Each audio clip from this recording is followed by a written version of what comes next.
Today, we will be planting seeds to start our mini flower garden. Hey all you cool cats and kittens, it's me Vivian, me Cece, And me, Miss Amy. We are here for part 2 of our garden, Daisy Garden series. And for the brownies, this is part 2 to earn your fun patch.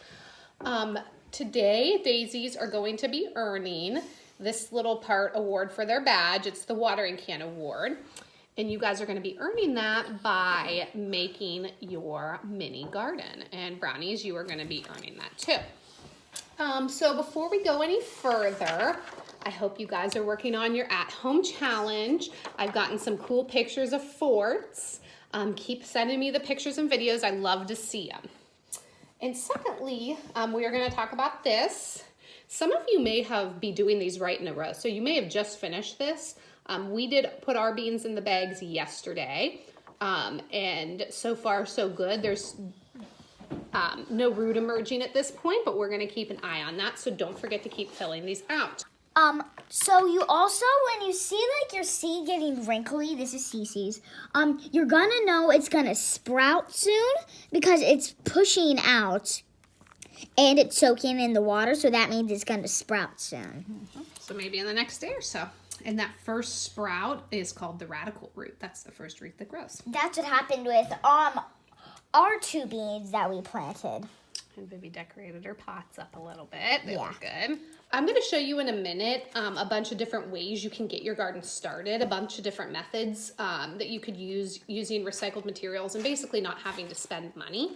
I'll show you some pictures in a second. We are personally going to use little garden planners. We save ours from over the years, so we have a ton. So that's where we're going to do our flowers in.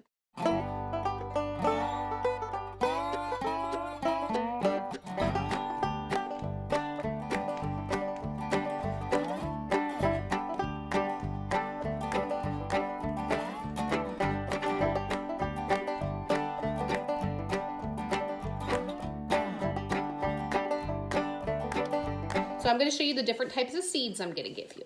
All your seeds are going to come in little Dixie cups, and they are going to be labeled with the type of flower that is in them. We are going to be planting marigolds. Hold it up all the way. Marigolds. We're going to be planting a hybrid sunflower. Doesn't look like a normal sunflower because it's more of a dark purple. We are going to be planting zinnias. We're going to be planting a type of sunflower called the Velvet Queen. We are going to be planting a Pikes Peak sunflower. Hold it up. These sunflowers grow to be 12 feet tall. These are the big kahunas. Is it probably going to be as big as you? Bigger. And then these we're going to be planting too. Regular sunflowers. No, those are mammoth sunflowers. Those are the biggest. Those could be up to 15 feet tall. Now, we can make these with our fort. So the reason I chose these specific flowers is because, first off, sunflowers are pretty easy to grow. As you will come to see, they're going to sprout pretty quickly, and hopefully you guys will have good luck with them. The other reason is because all of these flowers could be entered into the junior gardening department at the fair. So you guys, if we have a fair this year, I don't know with the coronavirus, but if we do, you guys can enter your flowers in and maybe win some ribbons. And I think that would be really cool. Yes, Viv? What if we win a blue ribbon? That'd be fun. Because of how tall our sunflowers can grow, if we enter into the regular sunflowers, we cannot win. We've won a couple years now. I'll show some pictures here in a sec. There's a bunch of different types of contests you can enter. There's tallest sunflower. There's largest head, which means how big is the flower. And then there's also prettiest sunflower. So you have a lot of different options on how you could enter those.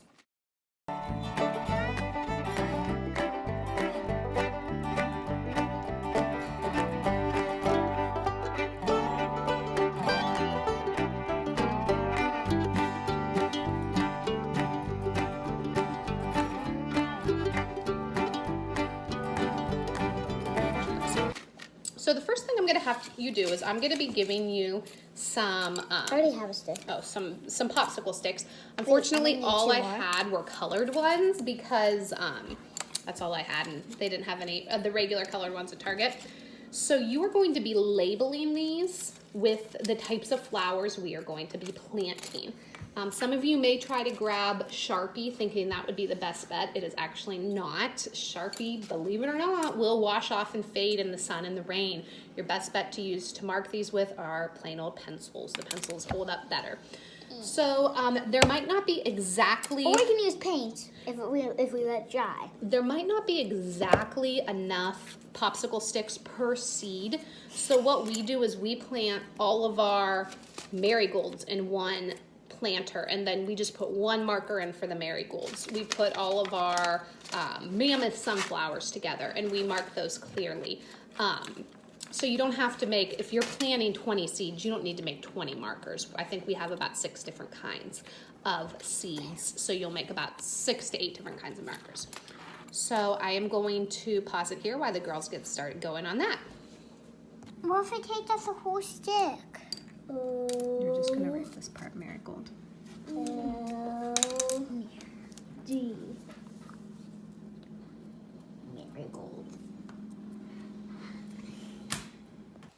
Okay, so we're back, and we wrote with our pencil on our markers.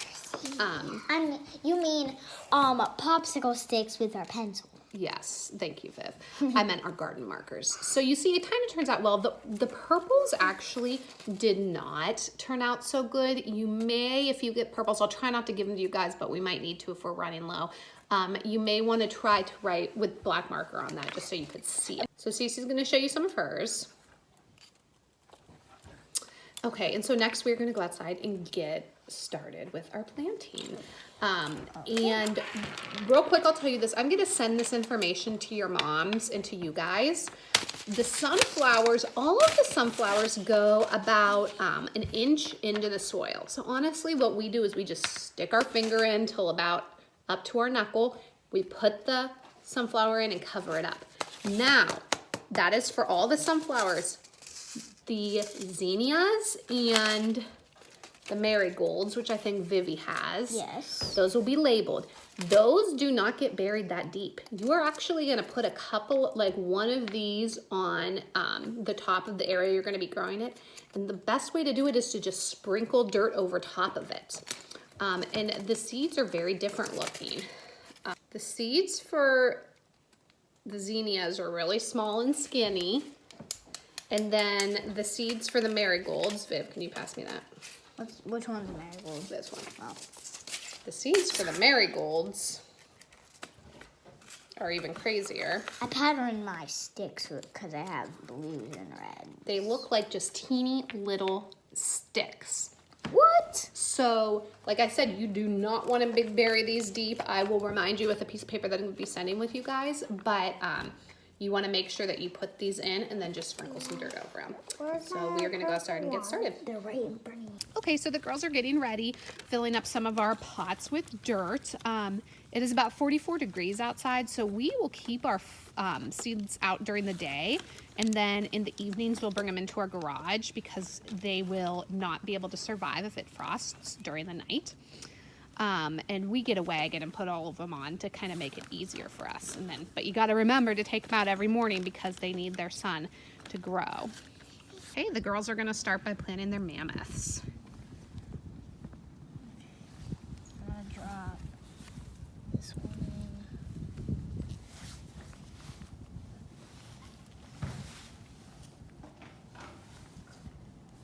And it's okay if you put a hole and dirt falls in.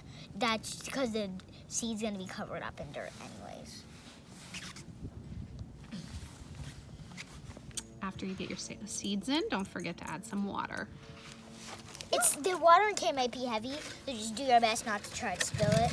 These are the little marigold seeds we talked about earlier. They're really small. So watch how Vivi digs them. She's not gonna put her full finger in like the sunflowers. She's just gonna set it down and just barely cover it up. Yes. This is our finished product. It's gonna look like we have way more than you do probably because I planted some seeds at the same time as the girls. And we will be taking them in and out every day until the weather is nicer, but during the day we will leave them out in the sun. So guys, it may seem like the work is already done and you did do a lot of the work getting the seeds sown and getting them planted, but honestly the work has just begun. You need to be taking care of your garden, watering it every few days, getting those seeds to sprout and turn into little plants, and then once they turn into little plants, you need to transplant them. If you have some landscaping, you could transplant them there. If you have a garden at home, you could transplant them there. If you don't have either of those places to put your little plants once they grow, you can put them in pots, larger pots, and have pot gardens. And this next part is specifically for the daisies, but I would love for the brownies to participate too if they feel so inclined. One of the awards for our journey is our Daisy Award, and you actually receive it by doing something to contribute to a community garden. And so sorry, that's my cat. Once you have a marigold or zinnia grown and it's a nice sturdy little plant, I want you to go with your mom or dad and take it to the little library at Poland Union and plant it. And so that is an awesome way to contribute to our community and beautify it with the stuff from our garden.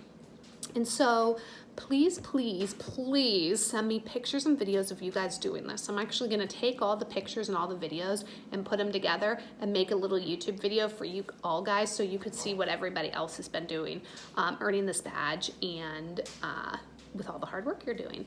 So I can't wait to start seeing it. And if you guys have any questions, you know where to find me. I'll talk to you later. Bye.